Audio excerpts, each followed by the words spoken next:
Hello everyone, welcome back to Enjoy Cooking. আশা করছি সবাই ভালো আছেন।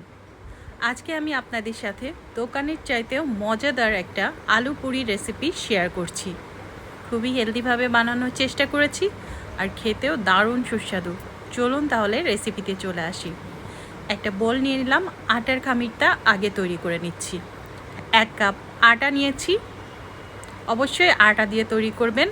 আর নিয়েছি লবণটা স্বাদ মতো নিয়ে নিতে হবে।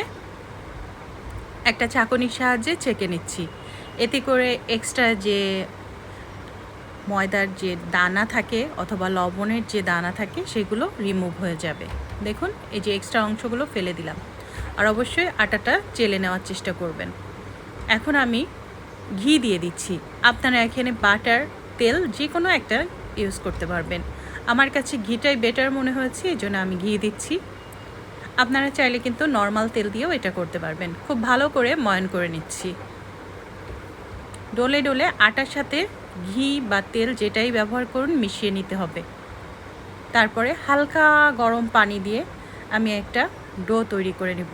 খুবই হালকা, আঙ্গুল ডোবানো যায় এরকম সহনীয় পানি দিয়ে আমি একটা সুন্দর মোলায়েম ডো তৈরি করে নিচ্ছি।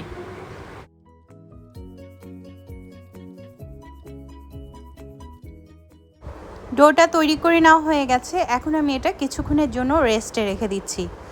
এই ফাঁকে আমি আলুটা রেডি করে নিচ্ছি। আগে থেকে আমি এখানে 2টা মিডিয়াম সাইজের আলু সেদ্ধ করে নিয়েছি। দিয়ে দিলাম টালা জিরার গুঁড়া 1/2 টিস্পুন, আর দিয়ে দিচ্ছি লবণ স্বাদ মতো, আর দিয়ে দিচ্ছি চিলি ফ্লেক্স।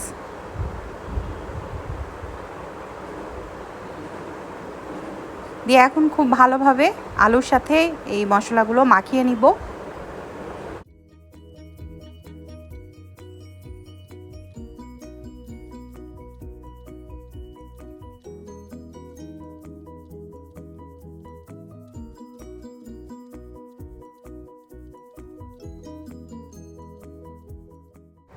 স্বাদ বাড়ানোর জন্য সামান্য একটু সরিষার তেল ব্যবহার করছি।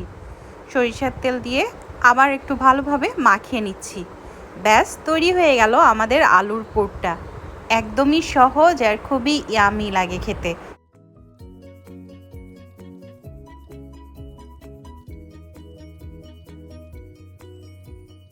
এখন চলুন আলু পুরিটা রেডি করে ফেলি।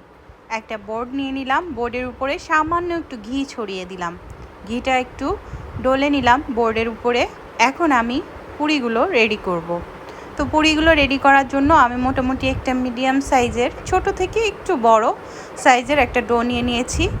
এর ভিতরে আমি এখন আলুর পুর দিয়ে, আমার পছন্দ মতো আলুর পুর দিয়ে এটাকে কভার করে তারপরে মোটামুটি মিডিয়াম সাইজের, ছোট না একদমই, দোকানে যে আলু পুরিগুলো পাওয়া যায়, বড় পুরিগুলো পাওয়া যায়, সেই সাইজের একটা পুরি মেক করে নেব।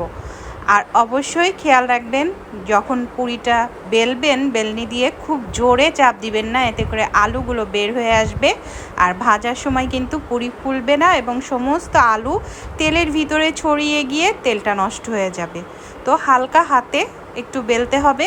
আর যদি বেলতে নাই চান তাহলে হাত দিয়ে প্রেস করলেই দেখবেন বড় হয়ে গেছে।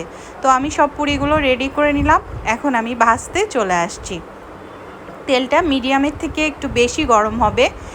এই গরম তেলের ভিতরেই পুরিটা ছাড়ার পরেই আমি চুলাটা মিডিয়াম টু লোতে করে দিব।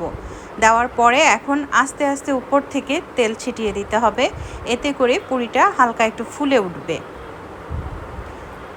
পুরিটাও এক পাশ ফুলে গেলে আর এক পাশ উল্টে, এভাবে উল্টে পাল্টে মিডিয়াম টু লোয়ে রেখে ভেজে নিতে হবে। খুব জোর আছে ভাজার দরকার নেই, এতে করে পুরিটা মুচমুচেও হবে না আর পুরিটার ভিতর থেকে কাঁচা থেকে যেতে পারে। তো দেখুন কি সুন্দর ফুলে উঠেছে। তো এইভাবে আমি সবগুলো পুরি তৈরি করে নিচ্ছি।